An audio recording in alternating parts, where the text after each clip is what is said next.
అడుగు వేయలేదు, అడుగు తీయలేదు. ఉన్న చోట చావాల్సిందే. నీళ్లు లేవు. ప్రజల నుంచి అంతర్యుద్ధం మొదలైంది. బలూచిస్తాన్ వేర్పాటువాదం, సింధు ప్రావిన్స్లో యుద్ధం, పంజాబ్ ప్రావిన్స్లో మరో యుద్ధం, ఖైబర్ పఖ్తూన్ఖ్వాలో దాడులు. ఎటు చూసినా అగమ్య గోచరమైనటువంటి పరిస్థితి మధ్యలో నుంచి కనీసం అడుగు పెట్టలేక అడుగు తీయలేని పరిస్థితి. కానీ 7 యుద్ధాలని ఆపారని చెప్పినటువంటి ఆ డొనాల్డ్ ట్రంప్ యొక్క ప్రోత్సాహం, వాళ్ళు ఇచ్చినటువంటి వెన్నుదన్ను, వాళ్ళ బలగం చూసే ఇప్పుడు పాకిస్తాన్ రెచ్చిపోతోంది. ఆఫ్ఘనిస్తాన్ ఉగ్రవాదిగా భావిస్తోందట పాకిస్తాన్. మరి మీరేంట్రా చోట?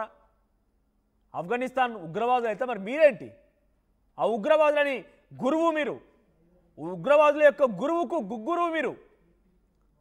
అటువంటి పొజిషన్ మీది. ఉగ్రవాదులు చచ్చిపోతే ₹1 కోటి నష్టపరిహారం ఇచ్చినటువంటి దేశం మీది. మీరు ఇంకో దేశాలపై వేలెత్తి దొంగ అన్నట్టుగా వాళ్ళని ఉగ్రవాదులు చెప్పడంలో మీరెవడు? అసలు ఫస్ట్ మీరు ఉగ్రవాదులు కదా. అసలు ఆ తాలిబాన్ అనేటువంటి వారిని కూడా ఒక రకంగా ఇండైరెక్ట్గా పెంచి పోషించి వారికి రకరకాల సహాయ సహకారం అందించి ప్రోద్బలం అందించి ఇదే పాకిస్తాన్. కానీ వాళ్ళు ఏం కోరుకున్నారు తాలిబాన్లు అంటే, మాకు సహాయం ఇచ్చినప్పటికీ మా దేశాన్ని మేము పాలించుకుంటాం, మీ చెప్పు చేతలో ఉండడానికి మేమేం కూడా మీరు అమెరికా దగ్గర చెప్పు చేతల్లో ఉన్నట్టుగా వాళ్ళ దగ్గర పెంపుడు కుక్కలా బిహేవ్ చేస్తున్నట్టుగా ఆఫ్ఘనిస్తాన్ తాలిబాన్లుగా మేము మీ దగ్గర ఉండమని చెప్తోంది. మీ వ్యాపారం మీరు చేసుకొని మా వ్యాపారం మేము చేసుకుంటాం. ఎవరి లావాదేవీలు వాళ్ళ, ఎవరి ట్రాన్సాక్షన్స్ వాళ్ళవి, ఎవరి ట్రేడ్ వాళ్ళది, ఎవరి స్వయం ప్రకటిత దేశాలు వాళ్ళవి. నువ్వు మళ్ళీ నన్ను కంట్రోల్ చేయాలి, నన్ను కంట్రోల్లో పెట్టాలి, నన్ను పెంపుడు కుక్కలా భావించాలంటే మాత్రం తగదు అని చెప్పి తాలిబాన్లు ఇప్పుడు ఆ పాకిస్తాన్కి చుక్కలు ప్యాంటు తడిపించేస్తున్నారు. పాకిస్తాన్ ఆర్మీ సోల్జర్స్ ప్యాంటు తడుపుకొని ప్యాంట్లు ఊడ తీసుకొని వెళ్ళిపోతున్నారు, అక్కడి నుంచి పరుగులు పెడుతున్నారు. సో ఎటు చూసినా కూడా కొంత అగమ్యమైనటువంటి పరిస్థితి కనబడుతోంది పాకిస్తాన్ ఆఫ్ఘనిస్తాన్ యుద్ధం నేపథ్యంలో. సో నిజంగా ఇప్పుడు ఈ సిచ్యువేషన్లో నేను మాట్లాడడం కొంత మీకు అతిశయక్తి అవుతుందేమో, కొంత మీరు ఏకీభవించకపోవచ్చు. బట్ భారత్ ఎంట్రీ ఇస్తే సీన్ మరోలా ఉంటుంది. ఈ యుద్ధంలో కనుక భారత్ ఎంట్రీ ఇచ్చి భారత్ కనుక ఆఫ్ఘనిస్తాన్కి సపోర్ట్ చేయాల్సి వస్తే నెక్స్ట్ లెవెల్ ఆఫ్ యాక్షన్ ఉండబోతోంది. ప్రపంచ దేశాల్లోనే ఒక భారీ యుద్ధానికి తెరదీసే అవకాశం కూడా ఉంటుంది. పాకిస్తాన్ ఒక్కసారిగా మనం బలూచిస్తాన్కి అవకాశం కల్పించిన మన సహాయం చాలా దేశాలు కోరుతున్నాయి. బలూచిస్తాన్ ప్రావిన్స్ కోరుతోంది, ఆఫ్ఘనిస్తాన్ దేశం కోరుతోంది, ఇంకా చిన్న చితక పాకిస్తాన్ వ్యతిరేకంగా 1-2 దేశాలు చుట్టుముట్టున్నటువంటి దేశాలు కూడా కోరుతూ ఉన్నాయి. సో వాళ్ళెవరికి ఒక్కసారైనా మనం కనుక yes we're with you, go ahead అని చెప్పేటువంటి ఒక చిన్న మానసిక ధైర్యాన్ని మనం అందించినా కూడా పాకిస్తాన్ తునాతునకలైపోవడం గ్యారెంటీ. బట్ న్యాయం, ధర్మం ఇటువంటి వాటిని పాటిస్తూ ఉంటాం. దేశభక్తి ఎక్కువగా ఉంటుంది. మన దేశ ప్రజల యొక్క సంక్షేమం, వాళ్ళ యొక్క బాగోగులు, శాంతి ఏమన్నా నెలకొల్పాలని చూస్తాం. కాబట్టి మనం ఎవరి వైపుగా వెళ్లకుండా తటస్థంగా ఉండిపోయాం. మా వరకు వస్తే మాత్రం చెమడాలు తీస్తామని మాత్రం హెచ్చరించాం. అటువంటి విధంగానే పాకిస్తాన్కి రుచి చూపించాం. ప్రస్తుతానికి తటస్థంగా ఉండిపోయాం. నిజంగా ఆఫ్ఘనిస్తాన్కి కనుక సపోర్ట్ ఇవ్వాల్సి వస్తే there will be no more Pakistan again, just and డైరెక్ట్గా భారత్ వెళ్ళిపోయి దాడి చేయాల్సిన అవసరం లేదు. మానసికంగా మాత్రమే yes we're with you, go ahead అనే రకమైనటువంటి ఒక మాటని కనుక ఆఫ్ఘనిస్తాన్కి మనం అందించాల్సి వస్తే అద్భుతంగా వాళ్ళు యుద్ధం చేసి ఇంకా పాకిస్తాన్కి చుక్కలు చూపించగలుగుతారు. రైట్, సెకండ్ విషయంలో మీరు చూస్తోంది పాకిస్తాన్లో ఆఫ్ఘనిస్తాన్ దాడుల్లో అంతమైనటువంటి పాకిస్తాన్ ఆర్మీ అంత్యక్రియలు జరుగుతున్నాయి. లైవ్ విజువల్స్ మనం చూస్తున్నాం. పాకిస్తాన్లో అక్కడి ఉగ్రవాదులు, ఆర్మీ పేరుతోటువంటి ఉగ్రవాదులు వారందరూ కూడా ఆఫ్ఘనిస్తాన్ చేసిన దాడిలో చచ్చిపోతే వాళ్ళ మృతదేహాలకు ఖననం జరుగుతోంది. వాళ్ళ పాపం పండింది. సో ఆ పాపం పండిపోయి వాళ్ళంతా కూడా మరణిస్తే వాళ్ళ యొక్క అంత్యక్రియలు జరుగుతున్నాయి. ఈ దుర్మార్గులు మళ్ళీ ఈ నీచ్ కమిటీ కుత్తగాలు మళ్ళీ వాళ్ళని కూడా ఆర్మీ అంటారు. వాళ్ళు వెళ్ళేదే ఉగ్రవాదులు. ఆసిమ్ మునీర్, షహబాజ్ షరీఫ్ గతంలో ఉగ్రవాదులు అంతమందిస్తే వారి కుటుంబాలకు వెళ్ళిపోయి, వాళ్ళ ఇళ్లలోకి వెళ్ళిపోయి వారికి పరామర్శించి వారు ₹1 కోటి నష్టపరిహారం కూడా అందించారు.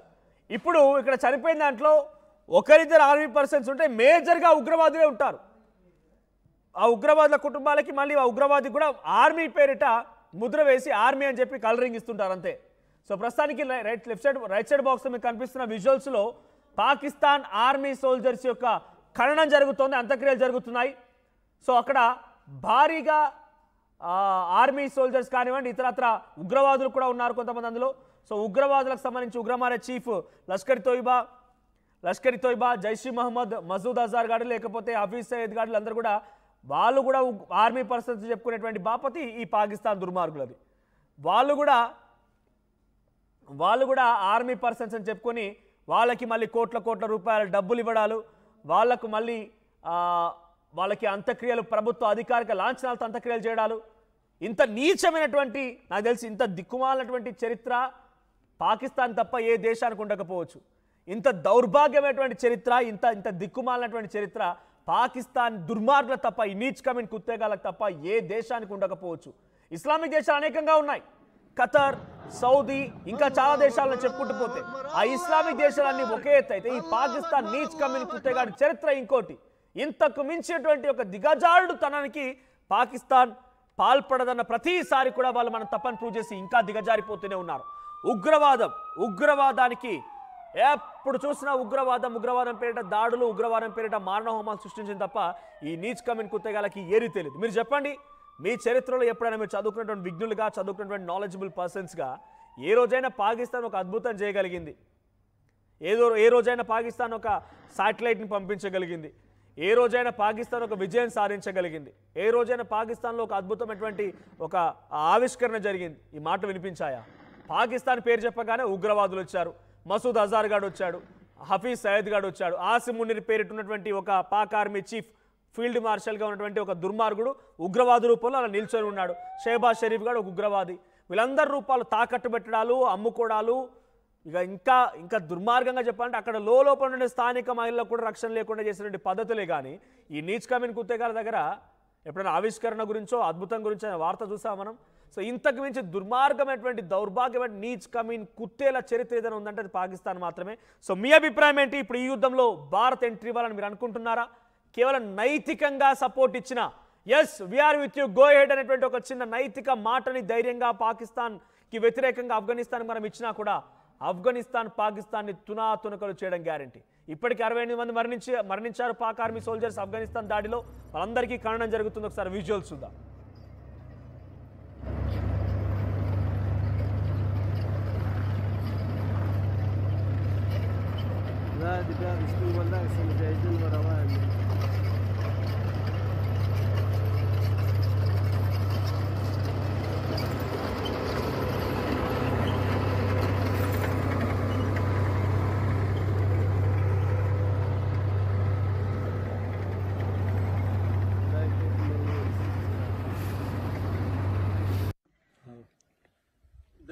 زما پیغام چې دی یوازې د پاکستان کې ګلخانانو پښتنو ته دی. هغه پښتانه چې پرون 12 نفر په چوکونو کې راووتل او د افغانانو په خلاف باندې هغه غږونه پورته کول، شعارونه یې ورکول، نو هغه پښتانه چې پرون په لاهور کې 2500-3000 نفر یې ویشتل، هغه هم پښتانه چې ویشتل. دغه ګلخانانو څخه مې هیله دا ده چې نور دغه ناپاک فوج ترڅنګ مو ودرېږي.